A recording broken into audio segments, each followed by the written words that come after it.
देखिए डिस्काउंट से जो प्रश्न एमटीएस 2020 में पूछा गया था, देखने में प्रश्न तो बहुत बड़ा है, लेकिन आपको मालूम होना चाहिए जितना ही बड़ा उतना ही सोल्यूशन छोटा। ट्रिक को अपनाइए और ट्रिक बेसिक कॉन्सेप्ट पे जाता है। एक ग्राहक को दुकानदार ने 11%, 13% और 15% छूट देने के लिए कहा, उसके बाद भी उसका लागत मूल्य पर 19% का लाभ हुआ। प्रश्न ऊपर लिखा हुआ देख लीजिए, 3 छूट देने के बाद भी 19% का लाभ हुआ। अगर छूट 11% और 13% ही केवल दी जाती तो प्रतिशत लाभ कितना होता है ये बताइए। 2 ही छूट देता, 15 को गायब कर देता, 15% छूट नहीं देता, तो ऐसे प्रश्न को पूछ लीजिएगा। 3 छूट है ना जी, और छूट का मतलब क्या होता है ये ध्यान दीजिए। मार्केट प्राइस पर छूट मिलता है, बन जाता है एसपी, बन जाता है एसपी। अब ध्यान दीजिए, अगर सीपी हम 100 मानते तो 100 पर 19% का लाभ मिलता, यानी 100 वाला चीज 119 में, यानी सीपी 119 हो जाता, राइट। सीपी 119 हो जाता। अब ये तीनों छूट दिया गया, यानी 15% तक गए तीनों छूट, तब 15% का मान कितना होता है? 15/100 यानी 3/20 होता है। यानी कहने का मतलब 20 वाला चीज को कितना में दे रहा है?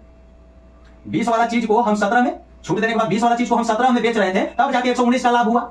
119 रुपया, ये 119 विक्रम लाया है, देखिए एसपी आया है, यानी 17 का वैल्यू 119 से कितना से गुना हुआ? 7 से गुना हुआ। ये ध्यान दीजिए। अभी 20 जो है, अब कहा है कि 15 नहीं देते, यानी यहाँ पे आइए, 15 हम परसेंट अगर नहीं देते तब उसका वैल्यू तो 20 कुछ भाई यही आ जाता ना, इतने 15 अगर नहीं देते तो ये 17 गुने 7 तब 119 हुआ, तो 20 में भी 7 से गुना कर देंगे तो कितना? इसको हटाने की बात कर रहा है, 20 तक रह जाता, 20 यही रह जाता, तो 20 7 140 रुपया एसपी होता। अब आपको ध्यान दीजिए, जब एसपी 140 होता, इस 100 वाला चीज 140 में बिकता तो कितना लाभ हुआ? 40 रुपया, 40 रुपया लाभ हुआ 100 में, और 100 पर कोई भी चीज 40% डायरेक्ट लिख दीजिए ना, यानी 40 विल बी करेक्ट आंसर, 40% का लाभ मिलता। कह रहा है कि 15% दिया तब नहीं, 17 में बेचने के बाद 119% का लाभ हुआ है, लेकिन 15% नहीं देता, यानी यहीं पे बेच डालता 20 पर, तो 17 से 7 गुना हुआ, तो 20 से 7 में गुना किया 140 हो गया, यानी 100 वाला चीज 140 में, 100 वाला चीज 140 ऐसे ही पता चल गया कि 40% है, यानी 40/100 गुने 100 करने की जरूरत नहीं है, 100 पर कंपेयर हुआ तो।